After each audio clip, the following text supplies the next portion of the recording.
Hi ಎಲ್ಲರಿಗೂ ನಮಸ್ಕಾರ. ಇಂದಿನ ದಿನ ನಾನು ಸಿದ್ದೇಶ್ವರ ಸ್ವಾಮಿಗಳ ಹಿತವಚನದ ಬಗ್ಗೆ ನಾನು ನಿಮಗೆ ತಿಳಿಸ್ಕೊಡ್ತಾ ಇದ್ದೀನಿ.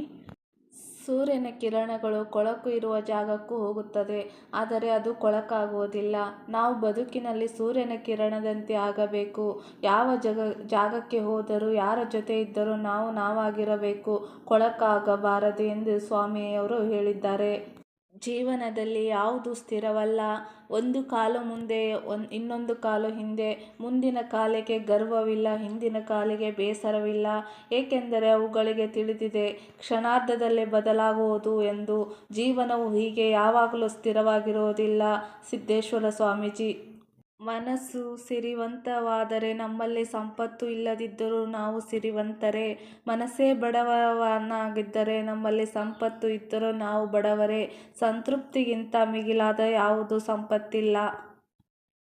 ಹೂವಿನಿಂದ ಕಿತ್ತು ತಂದು ಮಕರಂದದಿಂದ ಮಾಡಿದ ಜೇನು ಹುಳಗಳಿಗೆ ದಕ್ಕುವುದಿಲ್ಲ ಎಂದಾದ ಮೇಲೆ ಪರರ ಬಳಿ ಕಿತ್ತು ಮಾಡಿದ ಸಂಪತ್ತು ಉಳಿಯುವುದಾ? ಕಿತ್ತು ತಂದದ್ದು ಹೊತ್ತು ಮುಳುಗುವವರಿಗೆ ಮಾತ್ರ, ದುಡಿದು ತಿನ್ನುವುದು ಜೀವ ಇರುವವರಿಗೆ ಮಾತ್ರ.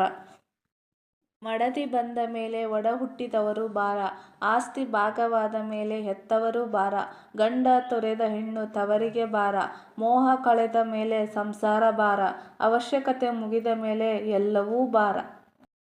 ಅಕ್ಷರ ಕಲಿತ ವ್ಯಕ್ತಿ ಭ್ರಷ್ಟನಾದರೂ ಆಗಬಹುದು, ಆದರೆ ಸಂಸ್ಕಾರವನ್ನು ಕಲಿತ ವ್ಯಕ್ತಿ ಎಂದೆಂದಿಗೂ ಭ್ರಷ್ಟನಾಗಲಾರ. ಏಕೆಂದರೆ ಸಂಸ್ಕಾರದ ಶಕ್ತಿ ಅಂಥದ್ದು.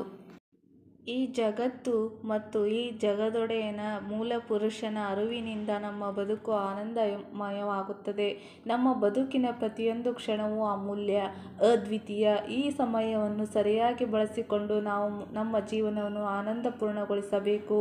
ಬದುಕಿಗೆ ಬೆಲೆ ಬರುವುದು ವಸ್ತು ಒಡವೆಗಳಿಂದಲ್ಲ, ಆನಂದ ಅನುಭವದಿಂದ.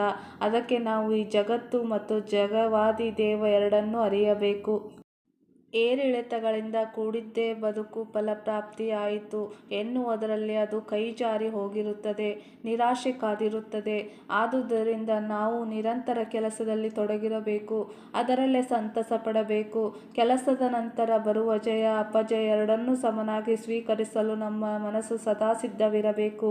ಅದು ಸಮಾಧಾನ, ಆದ್ದರಿಂದ ಶಾಂತಿ, ಅದು ಯೋಗ ಎಂದು ಹೇಳಬಹುದು. ಜೀವರಾಶಿಗಳೆಲ್ಲ ನಮ್ಮ ಬಂಧು ಬಳಗ. ಅವರೊಂದಿಗೆ ಸಂತಸವನ್ನು ಹಂಚಿಕೊಂಡು ನಾವು ನೆಮ್ಮದಿಯಿಂದ ಇರಬೇಕು. ದೇವನ ಈ ಜಗದ ಜಾತ್ರೆಗೆ ಸಮಸ್ತ ನಿಸರ್ಗವೇ ತಳಿರು ತೋರಣ ಕಟ್ಟಿದೆ. ಈ ನಿಸರ್ಗ ಸ್ವರ್ಗದಲ್ಲಿ ಬದುಕುವ ಸುವರ್ಣ ಅವಕಾಶ ನಮ್ಮದಾಗಿದೆ. ನಾವು ಈ ನಿಸರ್ಗ ಸ್ವರ್ಗದಲ್ಲಿ ಸಂತಸದಿಂದ ಸಂತೃಪ್ತಿಯಿಂದ ಬದುಕಲು ಬಂದವರೇ ವಿನಃ ಬರೀ ಗಳಿಸಲು ಉಳಿಸಲು ಅಲ್ಲ. ದೀಪ ಒಂದು ಉರಿಯುತ್ತಿತ್ತು, ಎಣ್ಣೆ ತೀರುತ್ತಾ ಬಂದಿತ್ತು. ಯಾರೋ ಎಣ್ಣೆ ಹನಿಸಲು ಹೋದರು. ಪಣತೆಯಲ್ಲಿ ಬೀಳಬೇಕಿದ್ದ ಎಣ್ಣೆ ದೀಪದ ಮೇಲೆ ಬಿತ್ತು. ದೀಪ ನಂದಿತು, ಕತ್ತಲೆ ಕವಿಯಿತು. ಮಾಡಿದ್ದು ಒಂದು, ನಡೆದಿದ್ದು ಇನ್ನೊಂದು. ಇದೇ ಸೃಷ್ಟಿಯ ವೈಚಿತ್ರ್ಯ ಅಲ್ವಾ? ಯೋಗಿಯೇ ಇರಲಿ, ಭೋಗಿಯೇ ಇರಲಿ, ಜಗತ್ತು ಇರೋದೇ ಹೀಗೆ. ಅದರಲ್ಲಿಯೇ ನಾವು ಪ್ರತಿಫಲಾಪೇಕ್ಷೆ ಅತಿಯಾಗಿಟ್ಟುಕೊಳ್ಳದೆ ನೆಮ್ಮದಿಯಿಂದ ಬದುಕಲು ಕಲಿಯಬೇಕು. ಅದೇ ಸಮಾಧಾನ. ನೀವು ನಿಮ್ಮ ತಲೆಯೊಳಗೆ ಏನನ್ನು ತುಂಬುತ್ತೀರಿ ಎಂಬುದು ಬಹಳ ಮುಖ್ಯ. ಯಾವುದೇ ವಿಷಯ ಒಂದು ಸಲ ತಲೆಯೊಳಗೆ ಹೋಯಿತೆಂದರೆ ಅಲ್ಲಿಂದ ತೆಗೆಯಲು ಆಗುವುದಿಲ್ಲ. ಅದು ಜೀವನದ ಕೊನೆಯ ತನಕವೂ ಅಲ್ಲೇ ಇರುತ್ತದೆ. ಹೀಗಾಗಿ ಏನನ್ನು ತುಂಬಿಕೊಳ್ಳಬೇಕು ಎಂಬ ಬಗ್ಗೆ ಎಚ್ಚರ ವಹಿಸಿ, ಗಮನ ವಹಿಸಿ.